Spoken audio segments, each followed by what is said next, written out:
আজকে যে বিষয়টা আমি এখানে আলোচনা করতে যাচ্ছি, তোমরা যারা ক্লাস 8 থেকে 9 উঠেছ, ইন্ডিয়ান হিস্ট্রির উপরে তোমরা একটা ভালো ধারণা তৈরি করেছো। আজকে আমরা ইন্ডিয়ান হিস্ট্রির বাইরে যে আরেকটা ইতিহাস আছে, ওয়ার্ল্ড হিস্ট্রি, সেই ওয়ার্ল্ড হিস্ট্রি একটা গুরুত্বপূর্ণ পার্ট ক্লাস 9 এর ফার্স্ট চ্যাপ্টার আমি আলোচনা করব। ফ্রেঞ্চ রেভলিউশন, বাংলায় ফরাসি বিপ্লব বলা হয়। এটা এমন একটা বিপ্লব, শুধু ফ্রান্স নয়, সারা ওয়ার্ল্ডে এর জনপ্রিয়তা আছে। ইভেন আমাদের ইন্ডিয়াতে এই ফ্রেঞ্চ রেভলিউশন একটা গুরুত্বপূর্ণ প্রভাব ফেলেছে। আমি এখানে ম্যাপে দেখিয়েছি ফ্রেঞ্চ অর্থাৎ ফ্রান্স ইউরোপের মধ্যে ঠিক কোন জায়গাটা অবস্থিত, এখানে আমি সেটা মার্ক করেছি। এই জায়গাটায় আমাদের ফ্রান্স আছে ইউরোপের মধ্যে। এখানে যে বিপ্লবটা ঘটেছে সেইটাকে আমরা বলছি ফ্রেঞ্চ রেভলিউশন। এখন এখানে একটা প্রশ্ন আসছে, রেভলিউশন কত অর্থ কি? বিপ্লব কাকে বলে? এটা ফার্স্ট কোশ্চেন, যে বিপ্লব সম্পর্কে যদি কনসেপ্ট না ক্লিয়ার থাকে তাহলে ফ্রেঞ্চ রেভলিউশন পড়ে তোমরা কিছু বুঝতে পারবে না। বিপ্লব কাকে বলে এ সম্পর্কে জানতে গেলে প্রথমেই আমাদের জানতে হবে আমাদের সোসাইটিতে বিভিন্ন পরিবর্তন হচ্ছে। Economic, social, religious aspect, science, বিভিন্ন দৃষ্টিভঙ্গি থেকে যদি আমরা দেখি যে বিভিন্ন জায়গায় বিভিন্ন পরিবর্তন লক্ষ্য করা যায়। This is revolution. এটাকে বলা হচ্ছে বিপ্লব। রেভলিউশন কথার অ্যাকচুয়াল অর্থ হচ্ছে সাডেন চেঞ্জ, অর্থাৎ হঠাৎ পরিবর্তন হয়ে যাওয়া। এই যে হঠাৎ পরিবর্তন, এটা বিভিন্ন ক্ষেত্রে হতে পারে। কারোর সঙ্গে কারোর ক্ষোভ থাকলে সেই ক্ষোভ দীর্ঘদিন ধরে জমতে জমতে জমতে এমন একটা জায়গায় এসে যায়, সেই জায়গাটায় তখন কি হয়, সেই ক্ষোভের বহিঃপ্রকাশ ঘটে। এই যে ক্ষোভের বহিঃপ্রকাশ ঘটছে, এটাকেই আমরা বলছি বিপ্লব, এটাকে বলছি রেভলিউশন। সেটা সামাজিক ক্ষেত্রে হলে সামাজিক বিপ্লব, বিজ্ঞানের ক্ষেত্রে হলে বৈজ্ঞানিক বিপ্লব, ম্যাথসের ক্ষেত্রে হলে অঙ্কের বিপ্লব, হিস্ট্রির ক্ষেত্রে হলে ইতিহাসের বিপ্লব, ফ্রান্সের ইতিহাসে বলে সেটাই হলো ফ্রান্সের বিপ্লব, অর্থাৎ ফ্রান্স রেভলিউশন। এখন প্রশ্ন, এই ফ্রান্স রেভলিউশন কেন হলো? আমাদের এই সময়ে অর্থাৎ ফ্রান্সের যিনি রাজত্ব করতেন, ষোড়শ লুই রাজা ছিলেন ফ্রান্সের। ইনি যে বংশের রাজা ছিলেন তিনি হচ্ছেন বুর্বো রাজা, বুর্বো রাজবংশ, বুর্বো ডাইনেস্টি, সেই ডাইনেস্টির রাজা ইনি ছিলেন। তিনি একটা কথা বলতেন, আই অ্যাম স্টেট, আমি রাষ্ট্র। অর্থাৎ ইনি যে কথাই বলবেন সেটাই চূড়ান্ত সিদ্ধান্ত বলে গৃহীত হতো। স্বৈরাচারী রাজা ছিলেন ষোড়শ লুই। জনগণের কল্যাণের থেকে অকল্যাণটাই বেশি করতেন, যার ফলে ফ্রান্সের ইতিহাসে এই ষোড়শ লুইয়ের রাজনৈতিক প্রতিভার বিরুদ্ধে বিভিন্ন ক্ষোভ মানুষের মধ্যে দীর্ঘদিন ধরে চলতে থাকে। এই ক্ষোভের বহিঃপ্রকাশ যখন ঘটে তখন মানুষ চেয়েছিল একটা পরিবর্তন করতে, যে পরিবর্তনের মধ্য দিয়ে শুধু সোসাইটি চেঞ্জ হবে না, যে পরিবর্তন হতে ইকোনমিক্স, যে পরিবর্তন হতে রিলিজিয়াস, যে পরিবর্তন হতে মানুষের হিউম্যান চেঞ্জটা পুরো স্ট্রাকচারটা বদলাবে, সেটাকেই বলা হচ্ছে রেভলিউশন। অর্থাৎ ফ্রান্সের ইতিহাসে ষোড়শ লুইয়ের পিরিয়ডে যে বিপ্লবটা ঘটেছিল সেটাকে আমরা ফ্রান্স রেভলিউশন বলে জানি।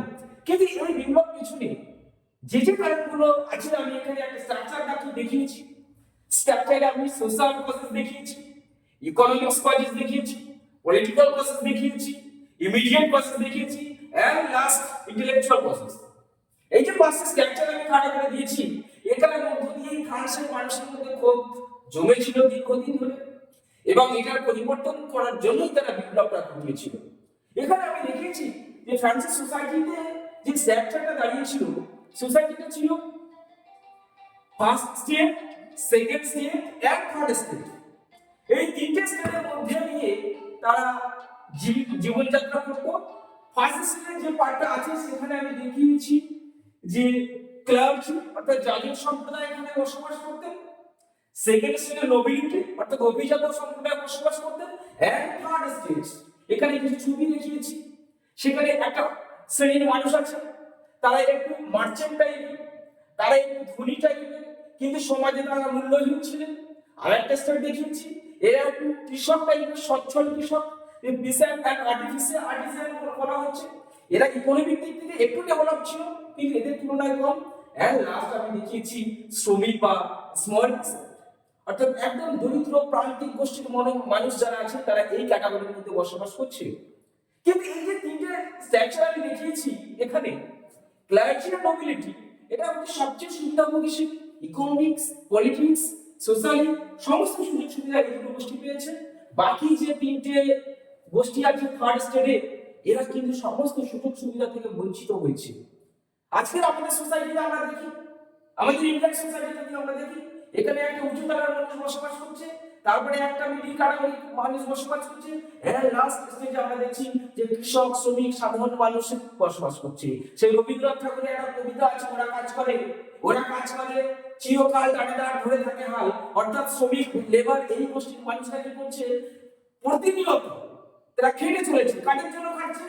এই সোসাইটির মানুষের জন্য খাটছে। এবং এই সোসাইটিতে সমস্ত ক্যাটাগরির মানুষ যখন বিলং করছে, তখন এই জাতীয় বা অভিজাত, ক্লাস আর নোবিলিটি, এই দুটো গোষ্ঠীর মানুষ কিন্তু সমস্ত সুযোগগুলো পেয়ে যাচ্ছে, এবং এই লাস্ট স্টেজে যারা আছে এরা সমস্ত সুযোগ থেকে বঞ্চিত হচ্ছে।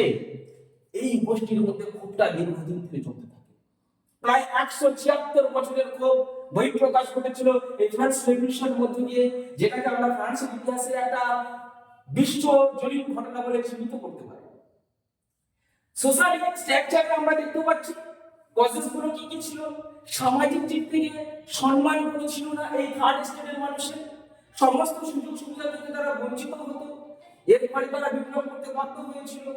ইকোনমিক দিক থেকে লেবার করতো এরা, অর্থ সম্পদ উৎপন্ন করতে এরা, কিন্তু এদের কোনো সমাজে সম্মান ছিল না, এর বিরুদ্ধে এরা বিদ্রোহ করেছিল।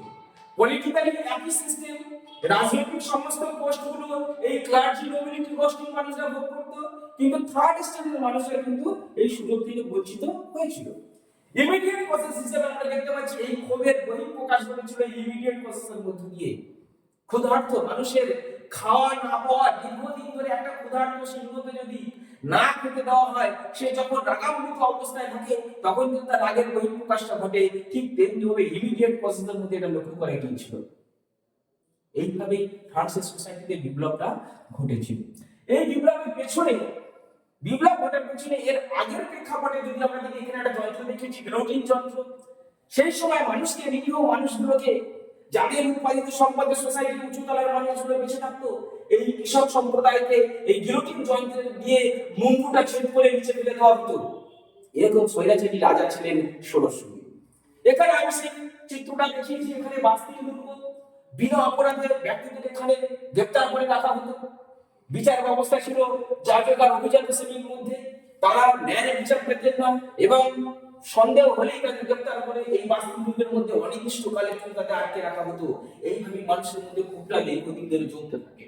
পরবর্তীতে আমি দেখিয়েছি এই যে স্ট্রাকচারটা আমাদের এখানে খাড়া করা হয়েছে, এইভাবেই ফ্রান্সের ইতিহাসে একটা গুরুত্বপূর্ণ ঘটনা ঘটেছিল, যে ঘটনাটা শুধু ফ্রান্স নয় সারা পৃথিবীর ইতিহাসে প্রভাব ফেলেছিল। সেই ফ্রান্সি বিপ্লবের আজকে আমি একটা ব্রিফ সামাজিক করে তুলে ধরলাম। নেক্সট ক্লাস যেদিন আমি করাবো এর সম্পর্কে আরো বিস্তারিত আলোচনা করব, এবং তোমাদের এনি কোশ্চেন যা থাকবে আমাদের এই চ্যানেলের মধ্যে দিয়ে তোমরা কোশ্চেন করবে, আমি তার উত্তর দেওয়ার চেষ্টা করব। আজকের এই পর্যন্ত আমি রাখলাম, নেক্সট ক্লাস দিন আবার আমি আলোচনা করব এই বিষয়ে।